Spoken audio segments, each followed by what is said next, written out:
Hidup yang berarti, tidak sekedar hidup yang menyenangkan. Kita bahagia dengan cara membahagiakan orang lain. Kita perluas jangkauan kebahagiaan itu tidak hanya untuk diri kita, tapi juga untuk orang-orang di sekeliling kita.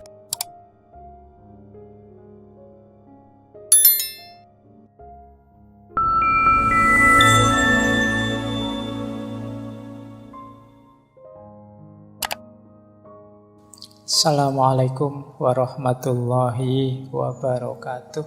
Bismillahirrahmanirrahim. Nah, ada uraian begini. Kata dia, if we just wanted positive emotion, our species would have died out a long time ago. Kalau hanya ingin senang, mungkin spesies manusia itu sudah punah sejak dulu.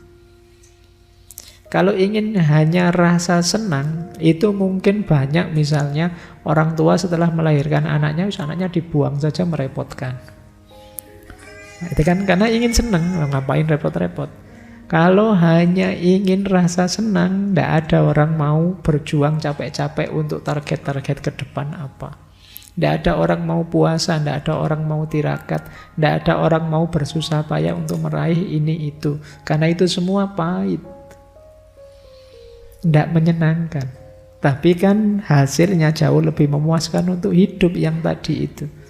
Maka kok orang hanya mencari positive emotion, kesenangan tadi ya, mungkin manusia sudah punah. Tidak ada yang mau repot-repot. Masing-masing ingin memuaskan dirinya sendiri, habis sudah dunia ini. Apalagi sekarang banyak yang punya senjata-senjata pemusnah itu, kalau ingin, kamu main-main sama aku, langsung habis sudah. Manusia bisa punah kalau hanya mengejar kesenangan saja. Kalian juga bisa punah kalau hidupmu, targetmu hanya senang saja. Eksistensimu tidak akan lama. Sekarang kamu bisa senang-senang, tapi di belakang kamu bisa hilang dari peredaran. Karena tidak jadi sesuatu. Untuk jadi sesuatu ada proses, ada tahap yang biasanya tidak selalu menyenangkan. Bahkan ada satu ketika Seligman melakukan survei. Jadi dia ini membayangkan, misalnya kalau ada mesin yang bisa mempengaruhi otak kita, melahirkan emosi positif apapun. Kata Seligman, ketika saya menawarkan ini pada orang, saya bilang ke orang, kata Seligman, misalnya ada mesin seperti itu, jadi sampean diberi rasa senang terus oleh mesin itu, mau ndak? Seligman tanya begitu. Kata Seligman, ternyata sebagian besar orang tidak mau. Orang inginnya ya seneng itu hasil upayanya sendiri, tidak sekedar rasa senang. Ya kayak kalian itu, milih mana? Kuliah beneran, lulus cum laude, atau kamu diberi saja rasa senangnya cum laude di kepalamu? Kamu kan tetap milih ya cum laude beneran, Pak. Maksudnya cuma rasanya saja, karena ya enggak seru. Kan yang kamu kejar rasa senangnya. Kalau ngejar rasanya saja, ya diberi rasanya saja, gimana? Itu jangan kasih contoh kawin ya. Ayo, nanti kamu mesti larinya ke situ. Jadi, kalau cuma rasanya saja, apa kurang seru? Ya segala emosi itu enaknya ya kita terlibat langsung yang melahirkan emosi itu, tidak sekedar rasanya. Maka terus pleasure life harus naik kelas menjadi good life. Ini kebahagiaannya lebih panjang. Good life itu apa? Nah, ini mulai membaca kecil-kecil ini. Good life itu mewujudkan 6 kebajikan dan menghidupkan 24 kekuatan dalam diri kita. Kita itu saya bilang tadi makhluk potensial. ada banyak sekali daya dalam diri kita. Kalau ingin hidup yang baik, jalankan 6 kebaikan itu, yang di masing-masing kebaikan ada beberapa kekuatan di baliknya. Jadi ini yang saya sebut tadi, ini lebih teknis, lebih praktis. Kebajikan pertama adalah kebajikan kebijaksanaan dan pengetahuan. Jadi wisdom and knowledge. Nah, ini dasarnya, hidup kita harus ada wisdom and knowledge. Kita punya 5 daya, 5 kekuatan untuk menghidupkan wisdom and knowledge. Yang pertama, rasa ingin tahu. Yang kedua, senang belajar. Yang ketiga, pikiran yang terbuka. Yang keempat, kreatif. Dan yang kelima, perspektif. Jadi agar hidup kita dipenuhi kebijaksanaan, dipenuhi ilmu dan pengetahuan, maka mari kita hidupkan karakter ingin tahu. Jadi biasanya karakter ingin tahu itu ya nyambung dengan terus kita jadi senang belajar. Pertanyaan itu kan mengejar jawaban. Ingin tahu itu dilanjutkan dengan membaca, mendengarkan, mencari jawaban. Ini ada dalam diri kita, dorongan itu. Maka ayo kita hidupkan kekuatan itu dalam diri kita. Untuk bisa bijaksana dan berilmu. Kemudian juga berpikiran terbuka, jangan sempit. Siap menerima info baru, wawasan baru, pertimbangan-pertimbangan hidup yang baru. Kemudian juga kreatif. Jadi tidak hanya berpikir kritis, tapi juga berpikir kreatif. Berpikir kreatif ini sangat disarankan oleh Seligman. Manusia itu bisa memupuk kebahagiaan kalau dia punya banyak karya. Tidak sekedar kritis. Kata Seligman, banyak orang sibuk dengan berpikir kritis, mencari kelemahan, mencari kekurangan. Padahal lebih menarik berpikir kreatif. Membangun yang baru, menciptakan yang baru, yang alternatif. Dan yang kelima, perspektif. Kemampuan memahami dan membaca serta menerima sudut pandang yang berbeda. Ini perspektif. Banyak orang pinter tapi tidak bijaksana karena tidak mampu menghidupkan perspektif. Menganggap satu-satunya kebenaran ya perspektifnya sendiri. Nah, kalian yang akademisi, kalau ingin the good life, hidupkan kebijaksanaan dan pengetahuan. Dengan kekuatan rasa ingin tahu, senang belajar, pikiran terbuka, kreatif, dan perspektif. Yang kedua, ada kebajikan, keberanian, courage, syaja'ah. Jadi bukan orang yang pengecut, juga bukan orang yang sembrono, tapi berani. Keberanian juga nilai kekuatan pertama terletak pada sifat berani. Yang kedua, sifat gigih. Gigih itu ya persisten. Jadi sabar mengikuti proses. Itu gigih. Kemudian integritas. Jadi hidup yang mengikuti nilai-nilai, menghidupkan nilai-nilai dalam diri kita. Dan vitalitas. Vitalitas itu semangat. Yang muda-muda harusnya vitalitasnya masih tinggi. Harus semangat. Yang muda jangan lemes. Kalau lemes ya kalian tidak akan menikmati good life. Jadi di antara hidup yang baik, yang memuaskan itu diwarnai dengan keberanian. Yang ketiga, kebajikan, cinta, dan kemanusiaan. Ada 3 kekuatan di situ, kekuatan kebaikan, kekuatan cinta, dan kecerdasan sosial. Ini berhubungan dengan relasi kita dengan orang lain, kalau itu kecerdasan sosial. Lanjut, keadilan. Keadilan itu nanti kalau di Seligman berhubungan dengan citizenship, kewargaan, berhubungan dengan fairness, ketidakberpihakan, fair, dan kepemimpinan. Kemudian sederhana.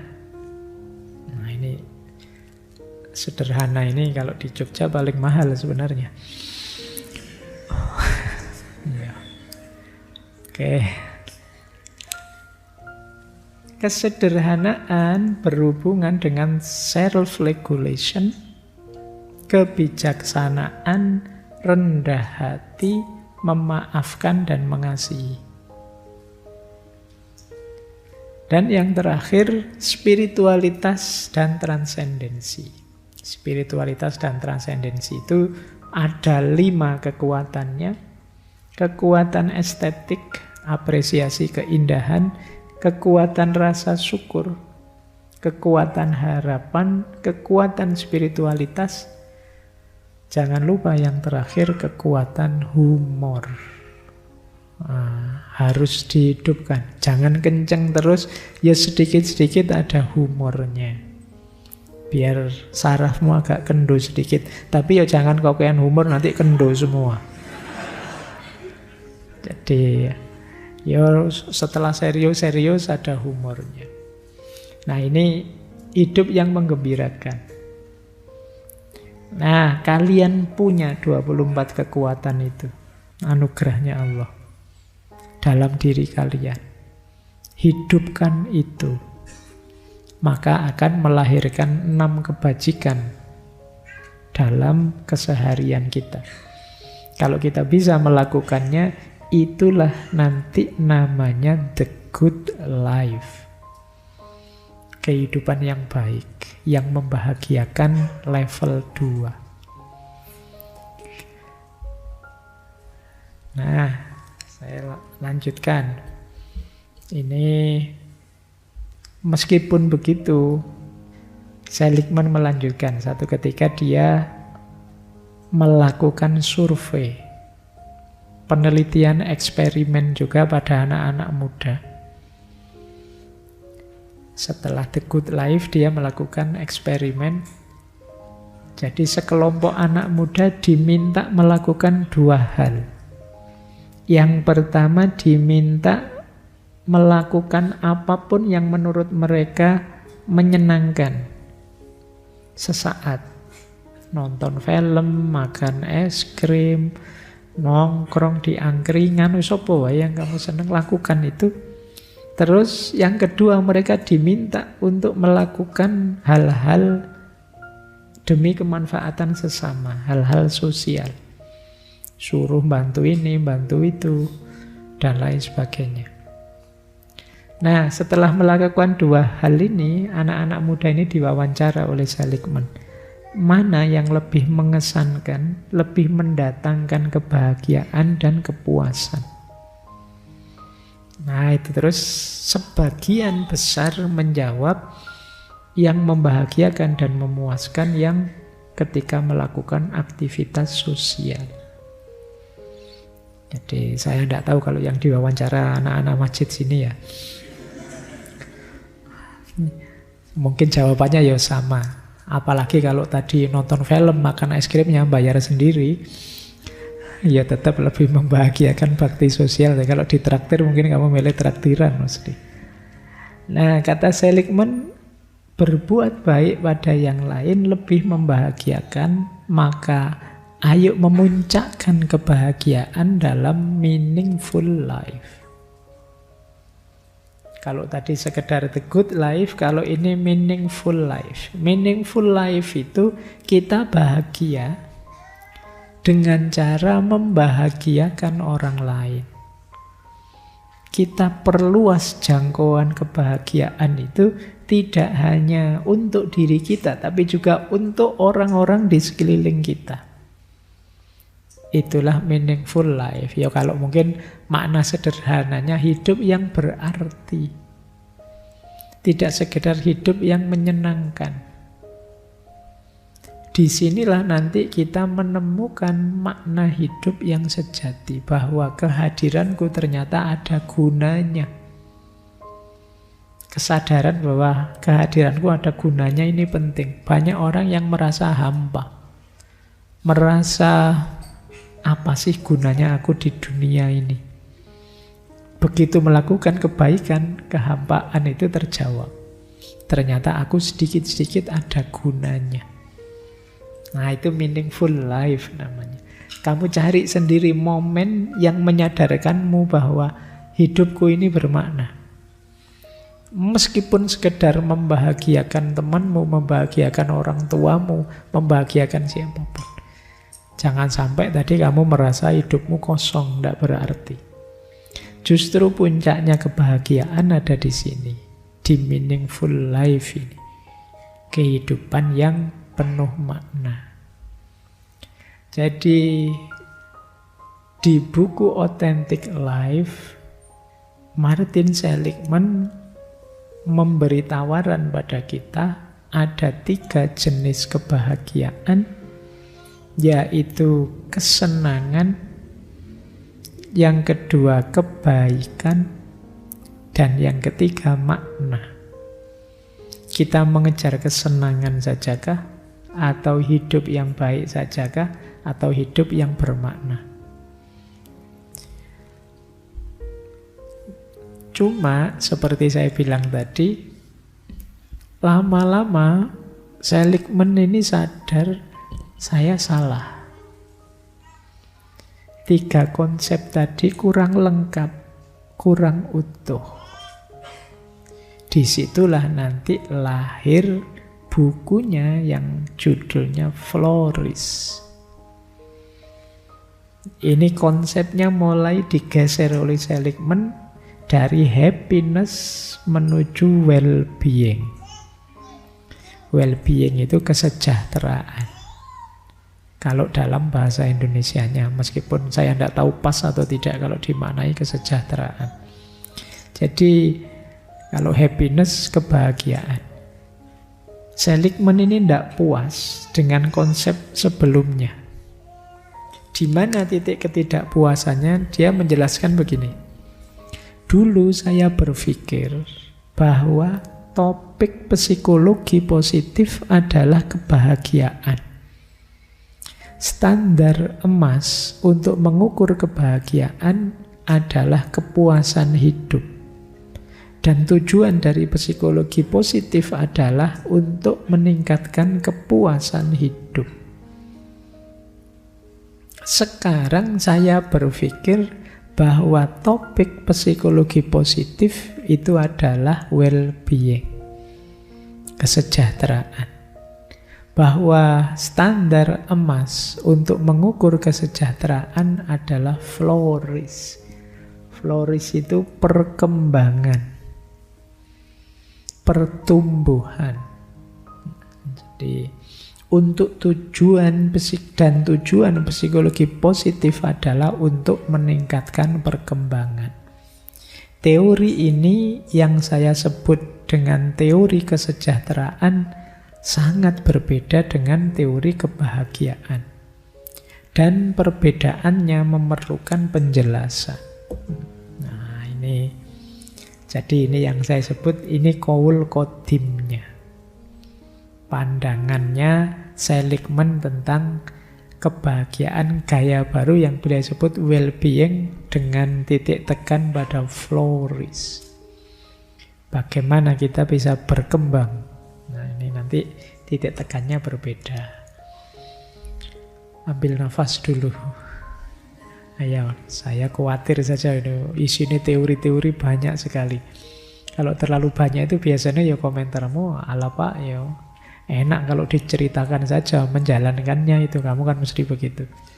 Makanya kasih jeda sebentar biar kamu bisa mengambil jarak dengan yang tadi ya. Tadi dimulai dari optimisme, pesimisme, kemudian 3 jenis kebahagiaan. Dan yang terakhir malam hari ini kita akan belajar tentang flourish, tentang well-being, kesejahteraan. Yuk kita mulai. Inilah rumusnya well-being.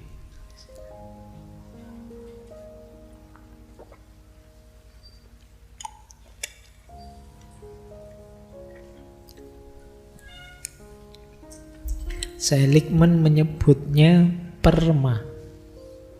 PERMA itu ya singkatan dari 5 hal. Kuncinya well-being adalah positive emotion, yang kedua engagement, yang ketiga relationship, yang keempat meaning, dan yang kelima accomplishment atau achievement. Kita belajar pelan-pelan ya. Nanti dijelaskan satu-satu, tidak usah khawatir. Ini sebenarnya kan mirip dengan konsep di authentic happiness sebelumnya. Ada positive emotion juga, ada meaning juga. Tapi komposisinya berubah. Tidak 3 yang level seperti tadi, tapi 5 yang saling terkait. Tentu saja positive emotion juga jadi kunci. Tidak mungkin orang puas dengan hidupnya kalau tidak ada rasa senang, rasa positif. Oke, kita awali. Yang pertama, positive emotion atau emosi positif. Emosi positif ini indikator utamanya. Orang yang well-being, yang sudah sejahtera, nyaman dengan hidupnya, emosinya pasti positif. Kalau emosinya masih negatif, masih jengkel, masih marah, masih kecewa, dan lain sebagainya, ya berarti belum well-being. Emosi positif nanti jadi kunci. Orang yang emosinya positif itu kemungkinan dirinya sehat secara jasmani dan rohani lebih besar. Kalau orang isinya stres, terus depresi, terus negatif, terus isi pikirannya, ya gampang sakit lahir dan batin. Maka emosi positif jadi kunci. Carilah, ini tugas untuk teman-teman semua, cari momen-momen yang mendatangkan emosi positif. Jangan dekat-dekat dengan situasi toksik yang menghasilkan emosi negatif. Karena ini salah satu kuncinya untuk kita bisa bahagia dan sejahtera. Kalau di buku diberi contoh misalnya, untuk membangun emosi positif bisa kita lakukan misalnya menghabiskan waktu bersama orang yang kita sayangi.